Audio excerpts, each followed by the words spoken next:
এই কয়েকটা দিন একটু সাবধানে থাকো। তুমি চাইলে এখন বাড়ি চলে যেতে পারো। তবে বাড়ি গিয়ে কিন্তু তোমাকে ১ সপ্তাহ রেস্ট নিতে হবে। নার্সের কথা শুনে হুট করে নিশাও উঠে পড়ে। সে বলে, বাহ!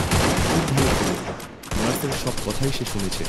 নিশাকে এভাবে উঠে পড়তে দেখে রাধিকা জিজ্ঞেস করে, সে কি, তুমি ঘুমাওনি? নিশা মাথা চুলকে উত্তর দেয়, না, আমার ঘুম আসছে না। এই কথা শুনে রাধিকার মনে হতাশা হয় যে তার ঘুমই ঘুমোতে পারছে না। নার্স তখন রাধিকাকে বলে, এখন আমি তোমাকে একটা ওষুধ দেব। তার আগে তোমাকে কিছু খেতে হবে। বলো তুমি কি খাবে? তারপরে ওষুধ খাবে।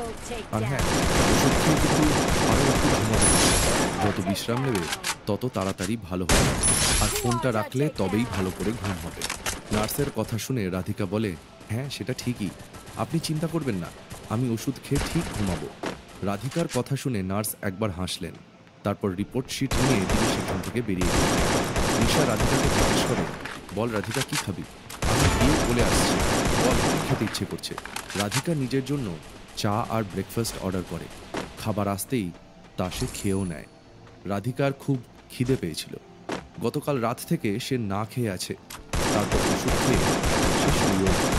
ওষুধের ভারী রিয়াকশন খেলেই ঘুম পাবে। তাই রাধিকা কখন যে ঘুমিয়ে পড়ল নিজেই বুঝতে পারল না।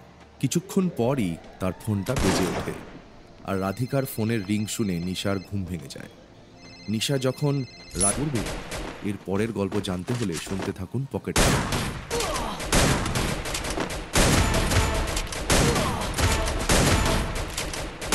নিশা রাধিকার ফোন নিয়ে ঘাঁটাঘাঁটি করতে থাকে।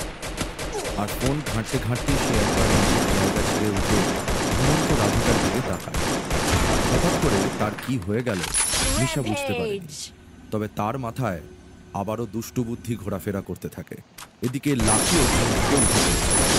প্রতিদিনের মতো আজও সে ঘুম থেকে উঠেই ফোনটা বের করে দেখে। আর সুইচ অফ দেখার পরেই সে ফোনটাকে চার্জে বসায়। লাকি উঠতে গিয়ে দেখে তার মাথা ঘুরছে, অসহ্য যন্ত্রণা করছে। কোনো রকমে ফোনটা অন করেই সে খেয়াল করে ৬টা মিসড কল এসেছে। তার মধ্যে ৪টে রোহিতের আর ২টো রাধিকার। লাকি রোহিতের আগে রাধিকাকে ফোন করে। এদিকে রাধিকার, এই দেখ তোর প্রেমিক লাকি ফোন করছে। এদিকে লাকিও ভাবে রাধিকা কেন ফোন করছে না। তারপর ১০টা বাজতে যায়, রাধিকা এখনো ঘুম থেকে ওঠেনি। লাকি বুঝতে পারে না কি হলো।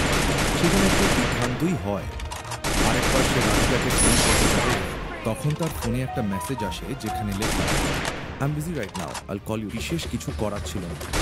লাকি নিজের মনেই বলে ওঠে, এখন মদ খেয়ে পড়ে